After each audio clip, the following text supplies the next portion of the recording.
Well, it was quick. Dylan Cruz starring in college baseball and now, hopefully for Nats fans, starring in the major leagues. Prospect profile time. Dylan Cruz, welcome to the show. Scotty Braun, JJ Cooper, Jeff Ponce. Jeff, your thoughts on Dylan Cruz making it to the big leagues pretty quickly? I think we expected that, right? Yeah, I think, from the time he was drafted, the anticipation, the reason he went as high as he did was that he was going to be a guy that was going to move really fast and, provide a lot of value on both sides of the ball and be a potential sort of, major linchpin in the Nationals lineup for a long period of time. And the day seems to be here.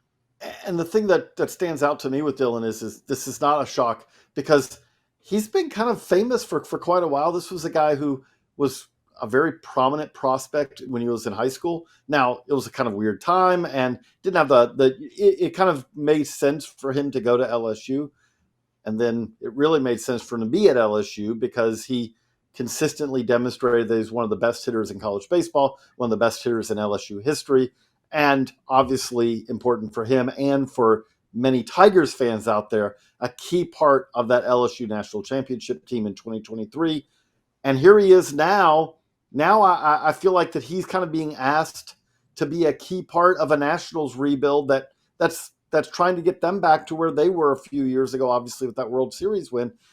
The good news is he's not being asked to do it alone. This is a team that does have some building blocks who preceded him, does have another top outfield prospect in James Wood.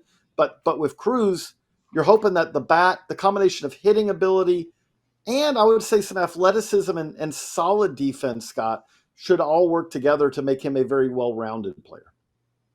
How did you project him when that draft was going down? Because there was much debate about the very front-loaded draft that we saw in 2023. So, for example, I think Nats fans might have an eye on Wyatt Langford and Dylan Cruz to see who fares better in the big leagues, especially with the bat, right?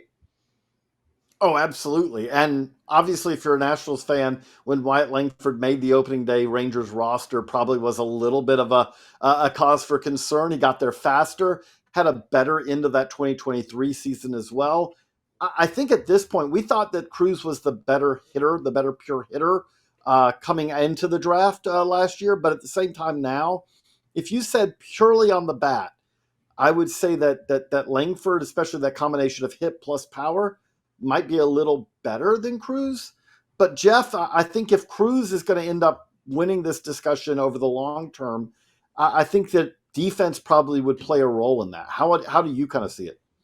Yeah, I think the biggest thing is we just need to see the power out of Cruz that we saw at LSU and the elite on base ability. I think that's something that kind of gets thrown out in the wash, whether it's batting average. We look at strikeouts. It's a guy that walked almost 20+% of the time in college.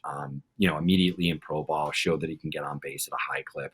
If he's hitting for power and we see the 25 to 30 home run power with the high hit tool, with the elite on base ability, plus playing a more valuable defensive position, I think the conversation is probably going to be a war conversation more than it is a vibes conversation among the fan base. They're going to have to point to a number and say, hey, this guy plays center. He can hit 25 to 30 home runs a year. And he's one of the highest OBP guys in the game. I think that's what we hope for with Dylan Cruz. And there's maybe a little bit of speed that we're going to see at the major league level that we didn't necessarily see when he was in the minors as much or when he was at LSU, because his job in the middle of that lineup was to drive in runs. I hesitate to kind of bring this up with that, but because I think some Nationals fans are going to remember what he was as a National, but we when we talk about what a players are compared to and all that, we often get really kind of lofty with it, but a better Adam Eaton kind of does stand out to me as something that probably sounds like I'm damning with faint praise, but Eaton at his prime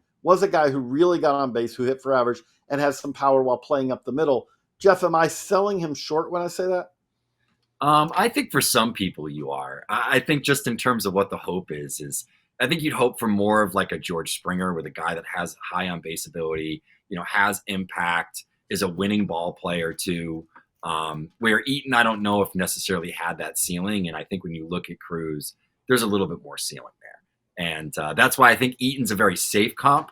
But I think if we're going to go out here, we're going to swing for the fences. We got to go for somebody like Springer, someone who's a perennial all-star who went and then got a big contract with a competitive team.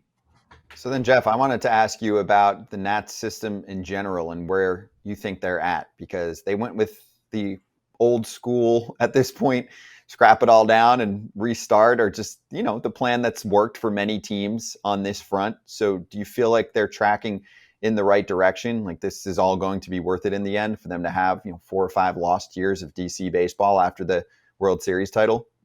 We'll see, because I think the early part of that rebuild, some of the picks weren't great. There was a nice player acquisition period over the last couple of years. Some of the folks in the front office have changed, and on the player development side, there's been some changes.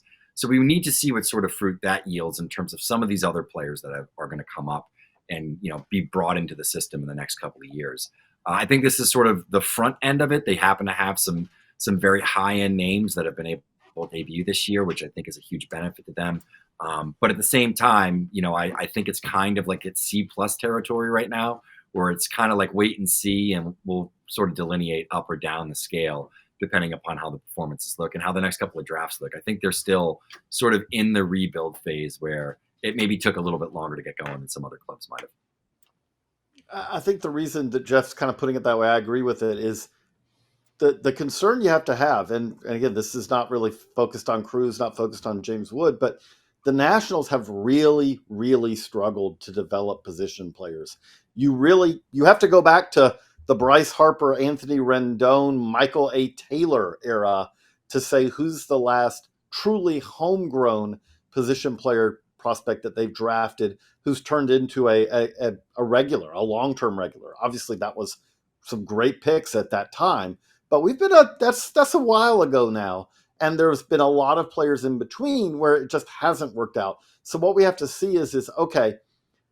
I don't think that this really is focused on Cruz, not really focused on James Wood, but we've seen Trey Lipscomb kind of come up for them as kind of a development success story. You need to see some more of these homegrown development success stories, players who are not the first round pick in the draft, who end up kind of exceeding their expectations. If they're going to have a rebuild that works in the long term, they need some of those to go with these potential stars and to go with the CJ Abrams, the Mackenzie Gores, and all that they've acquired in trades. And then the other part that surprised me, JJ, was the Nats not being involved in free agency this past offseason as much as I expected. Maybe they could have gone for that Jason Worth type signing to start to set the tone that they're going to spend again and get into winning baseball. I personally think some of that has to do with the team being kind of secretly up for sale. I know they publicly said that they wouldn't be, but we've heard differently from some of the people we've spoken to, especially for me on Foul Territory. So I'm wondering if next offseason they get involved, look at the spots that are weak and start to fill in the blanks to see if they can pounce again, especially if the Marlins are going to be in rebuild mode again. It's a tough division. It doesn't always play out that way, but it's a competitive division because of the teams that they're going to be around at the top, especially those three that are going to pretty consistently spend. Oh, it's an incredibly competitive division. I mean, this is a division where the Nationals at their peak weren't winning the division, they were winning the World Series, because the Phillies have not won the division but gone to the World Series. This is a division where finishing second can be enough to get you all the way to the World Series, but the Braves, the Mets, the Phillies, and sometimes we saw that last year with the Marlins, these are all teams that can give you some challenge. So it's something where the Nationals are not in a division where this is ever going to be easy. And I do think long term, they absolutely are going to have to go back into spending in free agency, something they've done in the past. But to get a long term to where they want to be, they're going to have to spend in free agency as well. And with that, they kind of are finally getting out from under some of these contracts that didn't go so well. Steven Strasburg has officially retired. Patrick Corbin's deal is kind of nearing its end. They had some moves that helped in the short term, and they did help in the long term. Now they need to find some moves that help in the short term and the long term. Yeah, and the cool part for Nats fans, you get to see Dylan Cruz this year while the team is still going through that rebuild process. This is someone that was a star in college baseball, got drafted 5 seconds ago, proved it in the minor leagues, and here he comes to the show. That's why we do prospect profiles here on the Baseball America YouTube channel. Thanks for checking these out, and there are many more to experience on the BA YouTube channel, as well as the Hot Sheet Weekly show that we do, and we'll see you for the next call-up.